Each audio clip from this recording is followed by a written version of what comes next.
Cooling an AI data center stopped being an engineering problem. It's now a margin problem. Carrier's data center revenue is doubling this year to about $2 billion. Orders up 4 times. And its adjusted operating margin fell 190 basis points. Here's what doesn't add up. In the exact same quarter, on the exact same demand, Vertiv's operating margin went the other way, up 410 basis points. Same customers. Same heat. Opposite outcomes. That gap is the whole episode. My read, and it's the most useful frame I've found for this sector, the AI cooling boom is not lifting all margins. It's sorting the industry by who owns the thermal architecture. If you design the system, the loop, the heat rejection, the controls, you price the outcome. If you sell a box that goes into someone else's system, you're a component vendor competing on lead time, absorbing tariffs and startup costs. Look at the scoreboard. Vertiv's margin, up 410 basis points. Carrier, down 190. SPX's HVAC segment, down 260. AAON's gross margin last year, down 640. 4 filings on one side. 1 on the other. Same stretch, same demand. Why is this happening now, and not 3 years ago? An NVIDIA GB300 rack draws roughly 140 kilowatts. About 90% of that heat has to be captured by liquid, air physically cannot carry it away. Air cooling stops being viable somewhere around 20 kilowatts a rack. That's the line the industry crossed, and it doesn't move. You can argue about CAPEX forecasts. You cannot argue with thermodynamics. And it's the individual chip driving it. A single B300 GPU draws 1400 watts.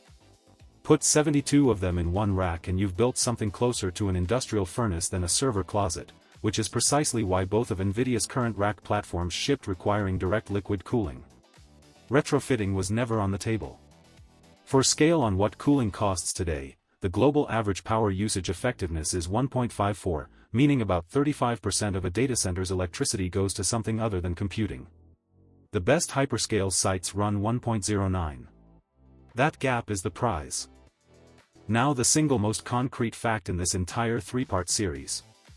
Modine, a 100-year-old Wisconsin company that historically made radiators, signed an agreement with a hyperscaler for more than $4 billion of data center cooling product across 2027 to 2029. And received a $165 million upfront cash deposit. Sit with that. A hyperscaler prepaid a mid-cap heat exchanger company 9 figures in cash, just to reserve manufacturing capacity. Data centers are now 35% of Modine's sales. That business grew 158% last quarter.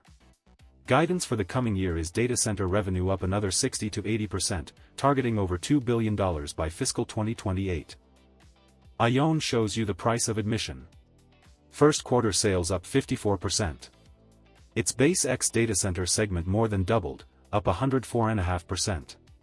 Backlog hit $2.13 billion, more than double a year earlier, with the data center backlog up 160%. Mid-year, management raised full-year revenue growth guidance from 18 to 20%, all the way to 40 to 45. Now the cost. Gross margin fell from 33.1% to 26.7% last year. They bought that growth.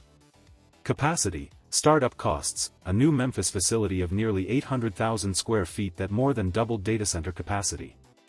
In my view, that's a rational trade, but it is a trade, and the market keeps pricing only one side of it. Trane is the incumbent that adapted best.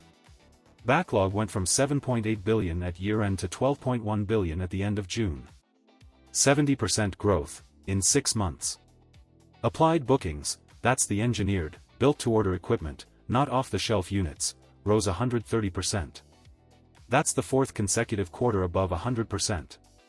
America's commercial HVAC bookings up 50%, with all 14 verticals growing at least 20.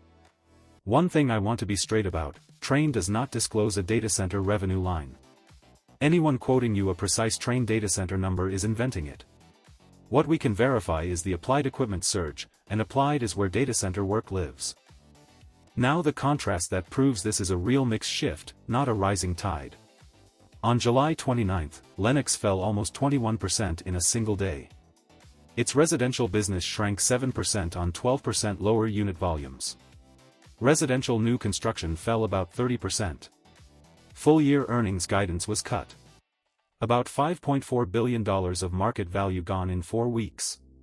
Across that same stretch, Trane, Johnson Controls and Carrier all raised guidance. Same industry. Same country. Same quarter.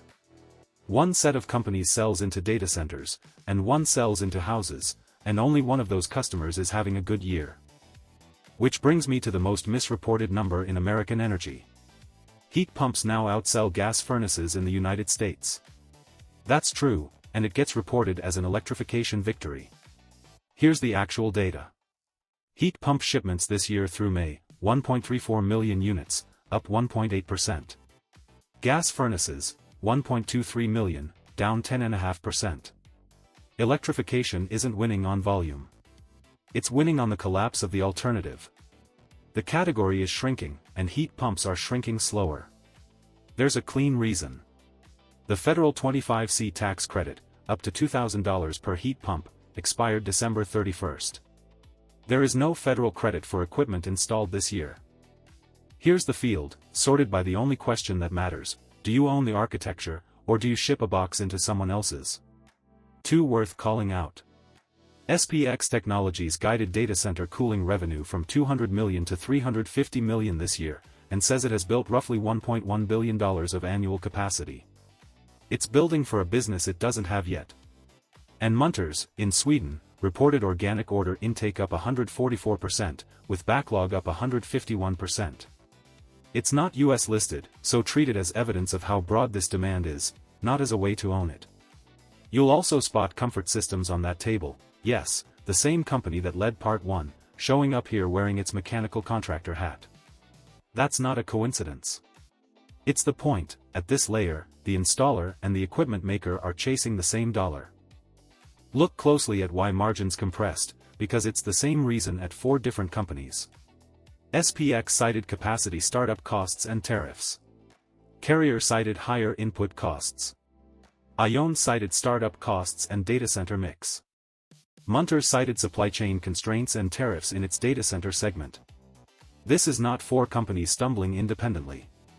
It's a sector-wide signature of what happens when you scale manufacturing faster than you can absorb the cost of scaling. Add the refrigerant transition on top.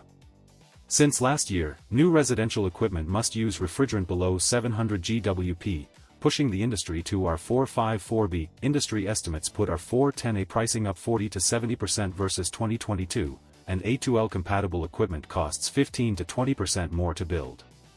Let me be honest about the limits of the data here, because this sector is drowning in bad forecasts.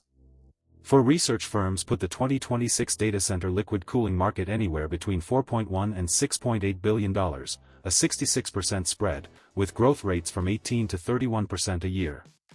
When 4 professional forecasters disagree by that much, the honest read is that nobody knows the size of this market. So I'd ignore all of them and watch audited numbers instead. Modine's $4 billion contract. SPX's $1.1 billion of built capacity. Carrier's $2 billion of guided revenue. Those are disclosed, and they're the only figures here with an auditor attached. The case against everything I've said. Vertiv already carries a market value around $91 billion. The margin expansion I opened with is in that price. AAON trades near 37 times forward earnings after guiding growth up. The good news is priced. And there's a structural risk specific to this layer. Cooling architecture is being set by one company's rack design. When NVIDIA changes the reference thermal spec, every vendor in this episode retools. That's a dependency none of them control. The residential side offers no cushion, either. Normally the housing cycle offsets commercial weakness. Right now both the tax credit and the volumes are gone. My verdict: this is the layer of the AI build-out where the winner and the loser look identical from the outside, and the margin line is the only thing that separates them. Best positioned, in my view, Modine. It has a $4 billion contract, $165 million of the customer's cash already in hand, data centers at 35% of sales heading toward a $2 billion target, and it trades meaningfully below Vertiv and AAON on forward earnings. The disconfirming evidence, and it's real, its fiscal year ends in March, so comparisons are awkward, its legacy vehicle business is a drag, and on trailing earnings it is not cheap at all. If you want the proven operator instead of the inflection, Vertiv has already shown its margin can expand. You're just paying $91 billion for that proof. Most likely path over 1 to 2 years, data center cooling revenue keeps compounding while margins stay under pressure through 2027 as capacity comes online. Call it 65% probability. 3 trackable signals. First, whether Carrier's adjusted operating margin stops falling. That's the single cleanest read on whether box vendors are regaining pricing. Second, AAON's gross margin against its 29 to 31% guide when it reports in August. Third, RE heat pump shipments. If they turn negative, residential is a genuine drag and not just a soft patch. Catalysts up, a rack density step up forcing faster liquid retrofits, and any restoration of residential efficiency credits. Down, a hyperscaler pausing capex, or tariffs escalating on refrigerants and components. Upstream, this pulls compressors, heat exchangers and refrigerant chemistry. Downstream, it sets how much power a data center wastes, which loops straight back to part 2, and the grid that has to supply it. That closes who actually builds AI. 3 parts, 3 constraints. Part 1 was people, you can hire them, slowly. Part 2 was the queue, you can't buy your way past it. Part 3 is physics, and physics doesn't negotiate. Here's what ties them together, not one of those 3 constraints shows up on NVIDIA's income statement. The chip was never the hard part. I'm Big Z, follow me, see you in the next deep dive.